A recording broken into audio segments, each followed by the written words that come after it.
Melalui rapat paripurna, DPR RI telah mengesahkan revisi Undang-Undang TNI menjadi undang-undang.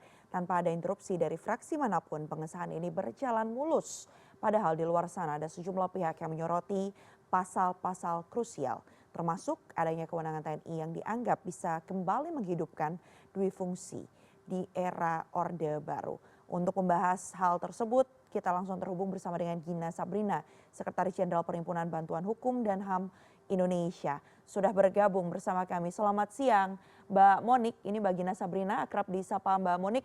Kita saksikan bersama bagaimana kemudian rangkaian proses mulai dari rapat yang diselenggarakan, kemudian sudah ada tuntutan dari masyarakat sipil di sana, namun faktanya hari ini DPR mengesahkan revisi Undang-Undang TNI tanpa adanya interupsi dari satu fraksi manapun. Mbak Monik, apa kemudian implikasinya terhadap pengesahan revisi Undang-Undang TNI ini? Ya, baik. Terima kasih banyak, Mbak. Pertama, kami sangat menyayangkan tidak adanya kemudian partisipasi yang bermakna yang dilakukan oleh Dewan Perwakilan Rakyat. Koalisi Masyarakat Sipil memang diundang pada tanggal 18 Maret 2025 dan kami sudah memberikan banyak masukan terkait dengan pasal-pasal tersebut. Tapi kami menyayangkan setidaknya hanya 2 pasal yang kemudian diakomodir oleh Dewan Perwakilan Rakyat, khususnya Komisi 1 dan Panja. Pertama gitu ya, ada implikasi yang sangat besar yang kami soroti dalam agenda perubahan Undang-Undang TNI. Gitu. Pertama berkaitan dengan kontrol sipil dan operasi militer selain perang. Kita ketahui bersama di dalam pasal 7 ayat 4 Undang-Undang TNI yang dahulu, ketika ingin melakukan pengerahan aparat militer dalam konteks operasi militer selain perang, itu dilakukan harus melalui keputusan politik negara, yang dalam hal ini melalui persetujuan Presiden bersama DPR. Namun di dalam undang-undang ini kemudian diubah, yang ini menjadi diatur lebih lanjut mengenai peraturan diatur lebih lanjut melalui peraturan pemerintah dan juga peraturan presiden. Di sini kami menilai kontrol sipil yang demokratis dan supremasi sipil telah diruntuhkan melalui perubahan pasal ini, gitu ya. DPR sebagai representatif rakyat kemudian tidak lagi dimintai persetujuan dalam pengerahan aparat militer dalam konteks operasi militer selain perang. Jadi nanti kita bisa menemukan TNI misalnya berjaga di mogok-mogok buruh gitu ya, karena itu sebagai bagian dari OMSP dan tidak perlu dimintai persetujuan DPR. Tidak ada ruang yang pembatasan secara ketat, misalnya tidak ada ruang lingkup, durasi waktu dan lain-lain yang bisa dimintai pertanggungjawaban juga. Oleh karenanya ini berbahaya karena berpotensi terhadap pelanggaran hak asasi manusia dan tidak adanya kontrol sipil seperti itu. Itu yang pertama. Yang kedua juga, misalnya ada perubahan berkaitan dengan tugas pokok TNI Angkatan Darat dengan penambahan yang sebelumnya menjaga keamanan wilayah perbatasan darat, lalu kemudian berubah menjadi menjaga keamanan wilayah darat termasuk perbatasan dengan negara lain. Penambahan frasa ini kami nilai sangat luas dan multitafsir gitu ya, karena dapat digunakan nantinya terhadap penerjunan aparat militer dalam konflik-konflik masyarakat yang sifatnya nanti sangat subjektif dianggap sebagai ancaman, misalnya aksi demonstrasi, ya, dan itu sudah terbukti hari ini. Lalu kemudian misalnya juga nanti konflik-konflik agraria, pemogokan buruh, itu bisa dilakukan gitu karena dianggap itu sebagai ancaman dan menjaga keamanan wilayah darat sebagai tugas pokok TNI.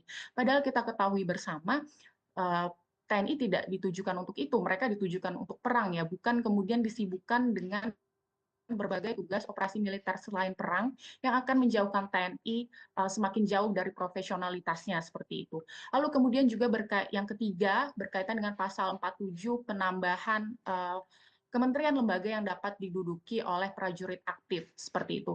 Kami menilai harusnya ini dievaluasi secara besar-besaran. Setidaknya sekarang ada 2.569 prajurit aktif yang duduk di jabatan sipil, ya. Itu pun data per 2023, ya. Oleh karenanya harusnya itu dievaluasi secara besar-besaran dan jumlah kementerian lembaga yang dapat diduduki itu harusnya kemudian direduksi gitu ya untuk mendorong TNI yang profesional. Alih-alih kemudian mengurangi, mereka menambah gitu ya. Memang misalnya terdapat satu usulan kami yang diakomodir soal Kementerian Kelautan dan Perikanan yang akhirnya di-drop gitu ya, tetapi misalnya yang lain tetap ditambahkan. Tidak ada kejelasan misalnya dalam konteks penegakan hukum, Kejaksaan RI dan Mahkamah Agung itu harusnya hanya berada dalam kamar militer, tetapi dalam rancangan undang-undang per 19 Maret kemarin itu tidak disebutkan sama sekali. Jadi nanti akan ada potensi misalnya dia terlibat dalam penegakan hukum dalam konteks sipil yang itu kemudian tentu menyalahi peraturan perundang-undangan dan juga marwah dari TNI sendiri seperti itu. Baik. Berikutnya misalnya kami juga menilai ada ketidaksinkronan. Betul, masukan kami mengenai operasi militer selain perang dalam konteks penanggulangan narkotika itu sudah dihapus atau di-drop gitu ya oleh Panja. Tetapi penempatan itu harusnya penghapusan penanggulangan narkotika di pasal 7 ayat 2 berkaitan dengan OMSP itu harusnya diikuti dengan penghapusan di penempatan perwira aktif juga di BNN. Tetapi kemudian ini masih disebutkan gitu. Kami menduga keras adanya surplus perwira nanti yang kemudian akan dikaryakan di lembaga di setidaknya ada 15 kementerian lembaga yang kemudian saat ini eksis. Nanti akan dikaryakan ke situ. Dan tentu Mbak sekalian itu akan mengurangi atau kemudian mendemotivasi ASN. Bayangkan gitu ya, ASN yang sifatnya meritokrasi yang harus meniti karir dari bawah, lalu kemudian untuk duduk di jabatan tertentu seperti eselon 2 dan eselon 1 harus mengikuti lelang, kemudian bisa ditempati tanpa meniti karir atau melalui dengan kompetensinya diduduki oleh prajurit aktif dari TNI seperti itu. Tentu itu sangat berbahaya gitu ya. Dan kemudian juga berkaitan dengan narkotika, dengan ditempatkannya TNI di dalam jabatan narkotika nasional, Ya. maka artinya dia bisa masuk dalam konteks penegakan hukum dan ini sangat berbahaya. Baik Mbak Monik, sebelum kita lanjutkan dialognya kita akan langsung bergabung ini ke kawasan gedung DPR karena kita akan lihat bagaimana keterangan pers yang disampaikan oleh Ketua DPR RI. Berikut ini kita saksikan bersama. 47 yang mana ada dari 10 bidang yang memang bisa ditempati oleh TNI aktif dari 10 menjadi 14. Kemudian masalah pensiun yang mana ada masalah keadilan. Jadi hanya 3 hal tersebut dan tadi kami juga sudah menegaskan bahwa kami DPR RI dan pemerintah tetap menegaskan bahwa tetap mengedepankan supremasi sipil, kemudian hak-hak demokrasi, kemudian juga hak asasi manusia sesuai dengan aturan perundangan di Indonesia dan internasional. Jadi kami berharap dan menghimbau adik-adik mahasiswa yang saat ini mungkin masih belum mendapatkan penjelasan atau keterangan yang dibutuhkan, nanti kami siap untuk memberikan penjelasan bahwa apa yang dikhawatirkan, apa yang dicurigai bahwa ada berita-berita yang kemudian revisi Undang-Undang TNI ini tidak akan sesuai dengan yang diharapkan, insya Allah tidak. Dan kami juga berharap bahwa revisi Undang-Undang TNI yang kemudian tadi sudah disahkan adalah nantinya ke depan akan bisa bermanfaat bagi pembangunan bangsa dan negara.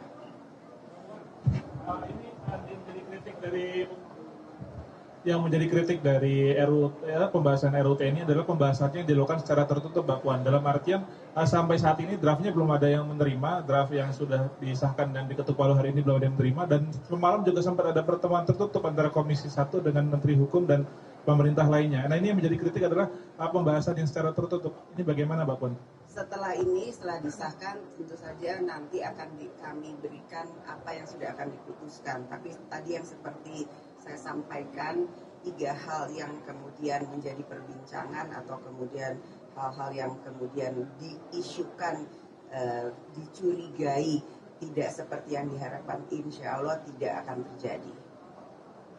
Mbak Puan, kemarin Pak Koalisi Masyarakat Sipil juga mengkhawatirkan TNI bisa ikut mengawasi jalannya demo nanti setelah undang-undang ini berlaku begitu. Nah, dari DPR memastikan itu seperti apa? Tidak ada. Nanti bisa dicek, tidak ada. Kita tetap mengedepankan supremasi sipil. Karena publik publikasi agenda-agenda rapat ini tidak terpublikasi, baik itu juga kepada wartawan karena dadakan dan tertutup. Itu alasannya kenapa ya? Dalam pembahasan selalu ada media dan setelah keluar dari ruangan Panja selalu memberikan penjelasan apa saja yang sudah dibahas. Namun karena memang belum selesai pembahasannya dalam pembahasan tersebut, tentu saja itu belum bisa menjadi satu hal yang menjadi keputusan. Jadi hari ini karena memang sudah diputuskan antara DPR RI dan pemerintah, ini menjadi satu keputusan yang memang sudah disepakati. Nanti silakan dilihat. Bapak izin isu lain soal penemuan ladang ganja di Bromo. Bapak ini dari pimpinan DPR, bagaimana sih Bapak menyikapi dan menindaklanjuti ke depannya?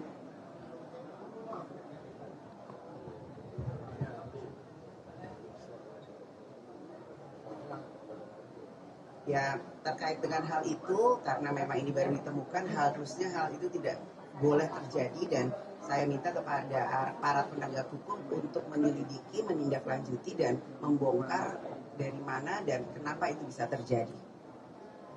Keterangan pers yang disampaikan langsung oleh Ketua DPR RI Puan Maharani yang didampingi juga oleh pimpinan DPR, saya akan langsung meminta tanggapan dari Mbak Monik atas pernyataan yang diutarakan. Selain saat konferensi pers, tadi kita simak bersama juga ya Mbak Monik, bagaimana kemudian Ketua DPR Puan Maharani ini juga saat menyatakan begitu ya, pernyataan di awal saat membuka rapat begitu sebelum kemudian mendengarkan juga keterangan dari pihak pemerintah dalam hal ini Menteri Pertahanan menegaskan berkali-kali bahwa pengesahan revisi Undang-Undang TNI ini sesuai dengan hak asasi manusia termasuk di kaidahnya internasional dan juga termasuk bahasan terhadap 3 pasal yang kita bisa katakan menjadi sorotan publik. Pasal 7, pasal 47, pasal 53.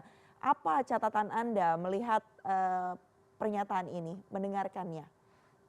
Pertama, bisa saya jamin dan katakan itu tidak benar karena pasal yang diubah itu ada 4, setidaknya berdasarkan pantauan kami per 19 Maret 2025 dan juga tadi memantau daripada sidang paripurna gitu ya. Dia tidak menyebutkan kemudian misalnya pasal berkaitan tugas TNI atau berkaitan perubahan tadi dengan mekanisme persetujuan OMSP seperti itu ya. Termasuk juga tidak menyebutkan berkaitan dengan adanya hal yang baru misalnya mengenai perwira komponen cadangan gitu ya. Itu yang pertama. Yang kedua, tidak benar juga kemudian pertemuannya selalu dilakukan secara terbuka.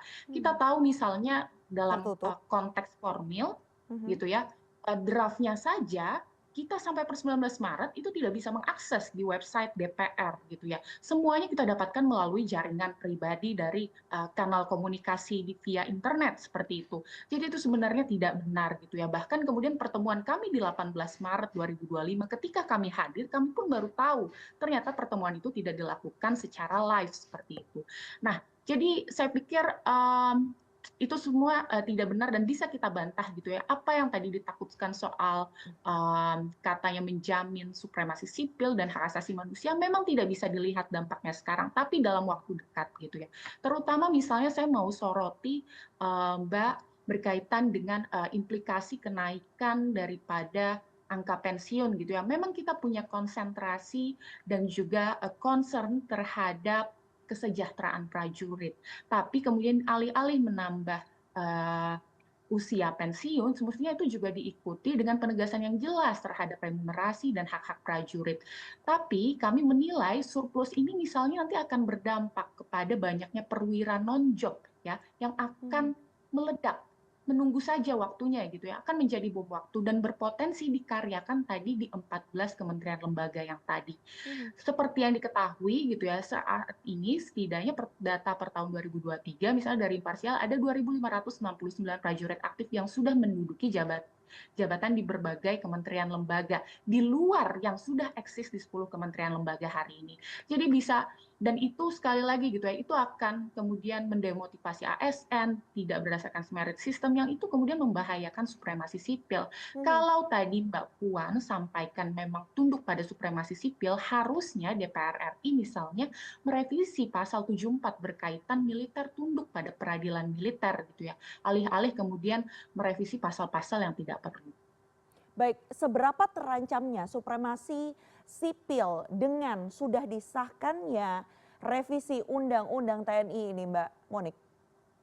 Iya, tentu sangat terancam gitu ya. Kita tidak mungkin dampaknya tidak bisa kita rasakan 1-2 hari sekarang, tapi saya yakin dalam waktu dekat 6 bulan pasca pengesahan ini misal pasti akan banyak misalnya perwira aktif, perwira menengah sampai perwira tinggi yang kemudian nanti akan ditempatkan di berbagai kementerian lembaga. Bahkan saya juga kemudian menantang ya, karena misalnya pasal 47 berkaitan dengan penempatan prajurit aktif di jabatan sipil itu menyebutkan dia harus mundur atau pensiun terlebih dahulu, saya menantang DPR gitu ya untuk segera melaksanakan pasal tersebut. 2.569 prajurit aktif itu harus segera kemudian diberhentikan atau disuruh pensiun dini gitu ya. Kalau memang mau tunduk pada ketentuan Undang-Undang TNI. Tentu ini menjadi undang-undang ini berbahaya gitu ya dalam konteks segi hak asasi manusia yang kemudian akan dirasakan dampaknya dalam waktu dekat maupun jangka panjang. Oke, Mbak Monik, di sisi lain ini kita beberapa hari yang lalu mendengarkan pernyataan yang sempat disampaikan oleh mantan Menko Polhukam Mahfud MD menyatakan bahwa menurut pandangannya dari draft rancangan undang-undang yang sudah dibaca ini justru tidak akan mengembalikan dui fungsi ABRI dan tidak terlalu mengganggu desain politik yang dicita-citakan reformasi. Apakah Anda kemudian menilai apa yang disampaikan oleh mantan Menko Polhukam Mahfud MD ini menjadi satu hal yang tepat atau justru Anda dan juga tim ini menemukan adanya temuan-temuan lain? Tentu tadi kami tidak sepakat dengan pernyataan Pak Mahfud. Kami menilai Pak Mahfud ahistoris gitu ya, atau melupakan sejarah masa lalu mengenai dui fungsi ABRI dan masa reformasi. Harusnya Pak Mahfud mengerti gitu ya bahwa misalnya institusi TNI itu menjadi satu-satunya institusi yang belum melaksanakan secara penuh mandat reformasi. Salah satunya adalah berkaitan dengan peradilan reformasi peradilan militer gitu ya. Jadi kalau Pak Mahfud bilang seperti itu tentunya salah. Harusnya juga ketika Pak Mahfud menjadi Menko Polhukam, Pak Mahfud MD bertanggung jawab untuk segera melakukan perubahan terhadap Undang-Undang Nomor 31 Tahun 97 tentang peradilan militer. Untuk apa? Untuk menjamin kesamaan posisi semua orang di hadapan hukum bahwa ketika TNI itu melakukan tindak pidana umum, dia tunduk pada peradilan umum, bukan dilindungi melalui peradilan militer yang berujung pada impunitas. Baik, kita akan simak lagi nanti bagaimana perkembangannya karena seperti yang tadi disampaikan ya memang sudah diakui juga oleh pihak DPR bahwa draftnya ini belum disosialisasikan kepada publik. Kita masih menunggu nanti bagaimana untuk bisa sama-sama mempelajari RUU yang sudah disahkan menjadi undang-undang dari revisi Undang-Undang TNI nomor 34 tahun 2004 yang tadi sudah bersama kita saksikan bagaimana pengesahannya di rapat paripurna DPR. Mbak Monik, terima kasih banyak atas informasi dan juga pernyataan yang sudah disampaikan kepada kami di CNN Indonesia News Hour. Itu tadi dialog saya bersama dengan Sekjen Perhimpunan Bantuan Hukum dan HAM Indonesia, Gina Sabrina atau Monik.